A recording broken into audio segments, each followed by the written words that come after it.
September 5th, 2025. It's week 1 of a brand new NFL season, and we find ourselves in Brazil for this AFC West battle between the Kansas City Chiefs and the Los Angeles Chargers in what is, technically speaking, a home game for the Bolts. It's the second straight year that the NFL has sent a game to Brazil, and an awfully good game at that between two teams who made the playoffs last year. And for the Chargers, they had a lot to play for outside of the fact that this was a division game. The Chargers had lost 7 straight games against the Chiefs, as while the Chiefs seemingly had everyone's number, they really had the Chargers' number. Win this game, stop the streak, go to 1-0 and atop the AFC West early on, and you put yourselves in a good spot going forward, and can make a lot of people, especially considering the platform of this game, take notice. And so far, the Chargers were in a very similar spot to their home game against the Chiefs last year, taking a 10-0 lead to start the game off. At this point, the Chargers are in a great spot. They get the ball to start the second half, they're just outside the red zone, and they're driving while the Chiefs have no timeouts.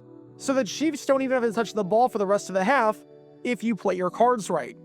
So on 2nd and 11, the Chargers line up with an empty backfield, and with 1 minute to go on 2nd and 11 with Justin Herbert from the 21-yard line. And delay of game, number 10, offense, 5-yard penalty. The 10-second runoff portion of this penalty has been declined.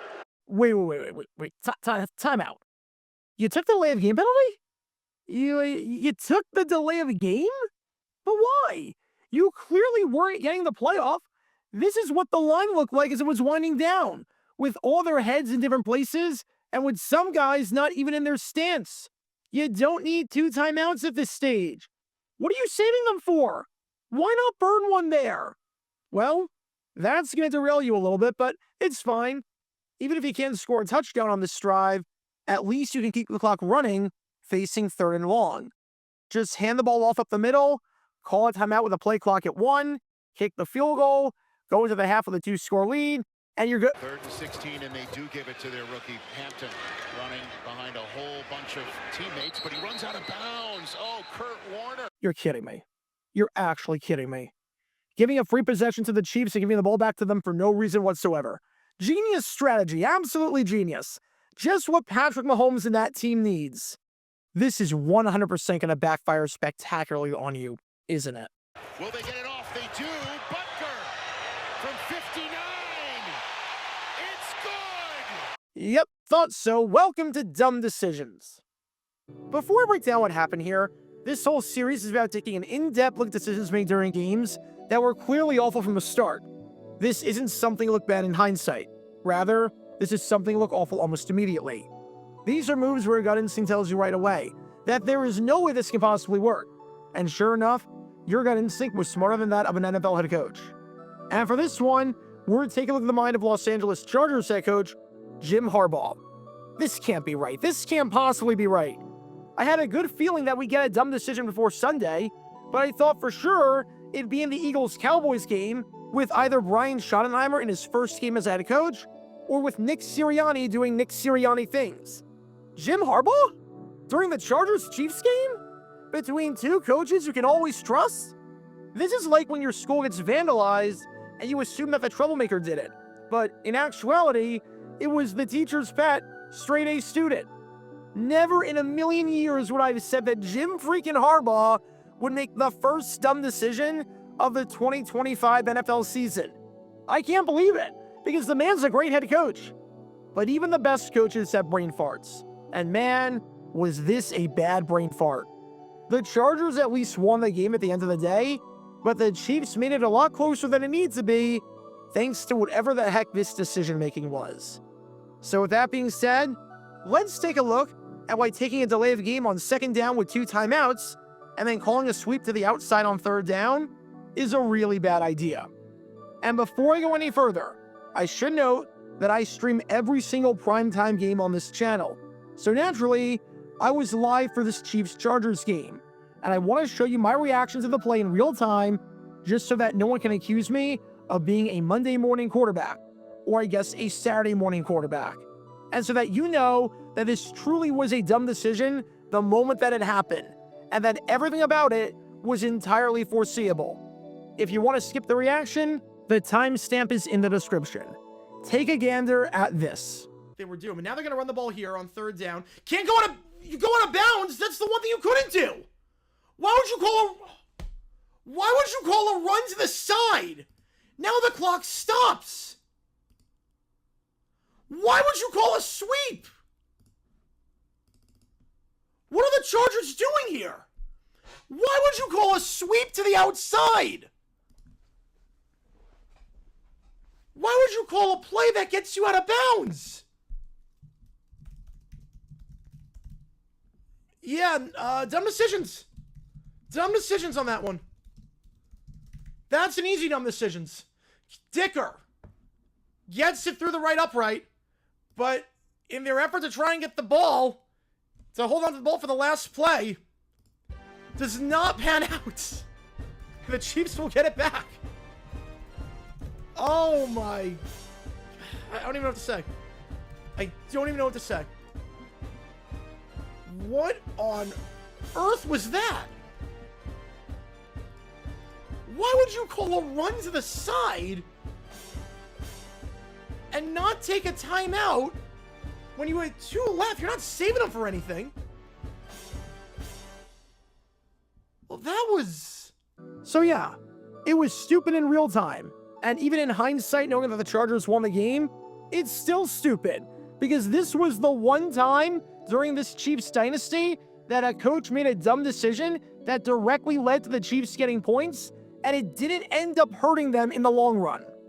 We're going to start with a decision on 2nd down to not call a timeout when he had 2 left and the play clock was running down. Deciding between calling a timeout and taking a delay of game penalty can sometimes be a tough decision. Ideally, you don't want to have to do either, but there are times where it's better to take the timeout and miss out on a chance to stop the clock down the road, and there are other times where it's better to take the yardage penalty.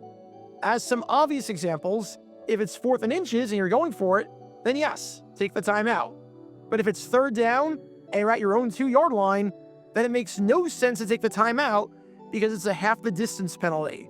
So you'd be losing 1 yard, and sacrificing a timeout for 1 yard on 3rd and long makes no sense. It's a gray area, and most of the time, it's not obvious. Although my general, non-exhaustive rule of thumb is that in the first half, take the timeout, and in the second half, take the yardage penalty if you're losing.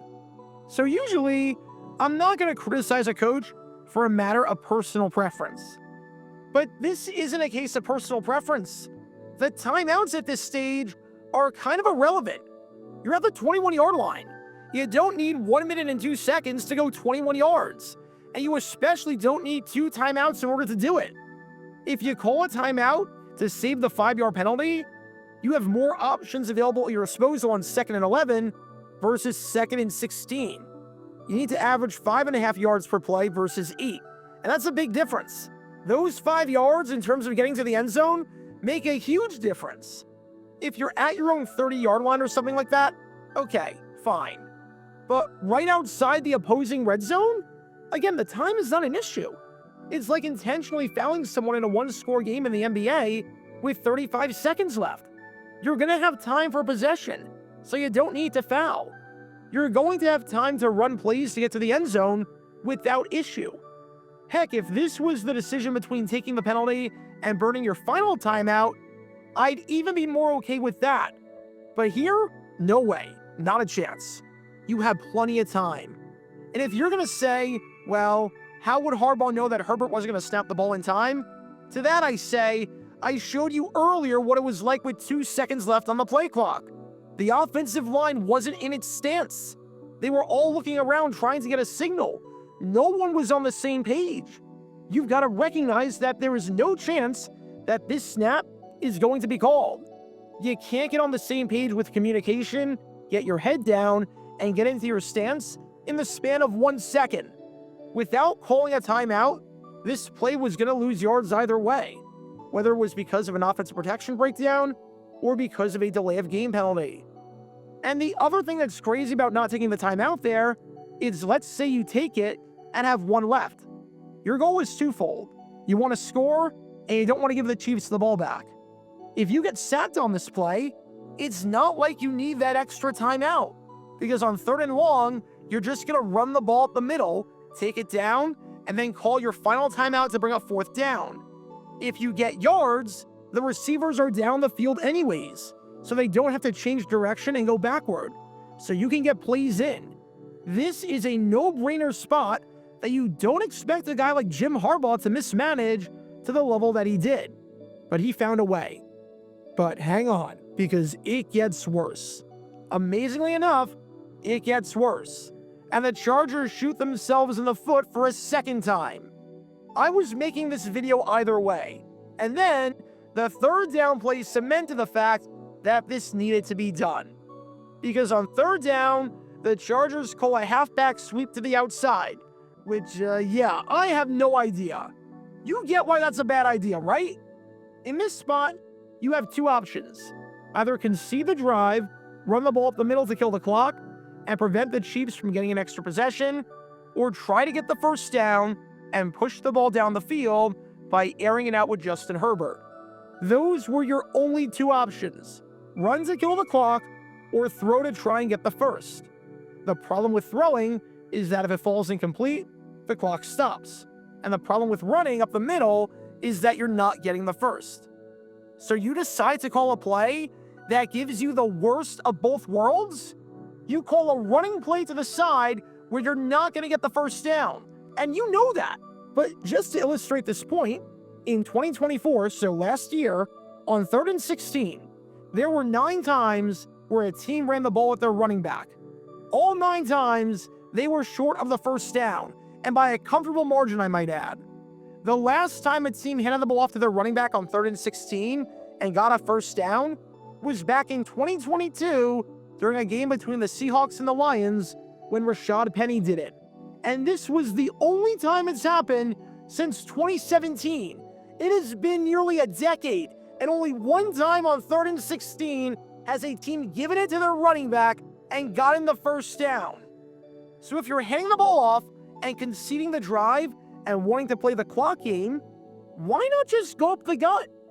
It's not like you need the yards to make an unmakeable field goal for Cameron Dicker, nor do you need to get it to his preferred hash mark. It's a kick inside 40 yards. Every kicker in the NFL can make that and reach it with ease, let alone Dicker, who's one of the best and most accurate kickers in football, who has literally never missed a kick in his NFL career from inside 40 yards. Running the ball to the outside is a no-reward, all-risk situation. You're not getting the 1st, and you risk getting pushed out of bounds, or your momentum carrying you out of bounds, or something along those lines. Does Marion Hampton need to be smarter and stay in bounds there? Of course. He's not blameless in this. But it's a lot harder to stay in bounds when this play is specifically designed to take you to the sidelines. Harbaugh got way too cute here, and seeing as the Chargers gave the ball back to the Chiefs, and the Chiefs had enough time to drive down the field and get a field goal, negating everything you just did, it backfired. You could have had a 2-score lead at the halftime break with a chance to double dip by getting the ball in the 2nd half. And instead, that happened.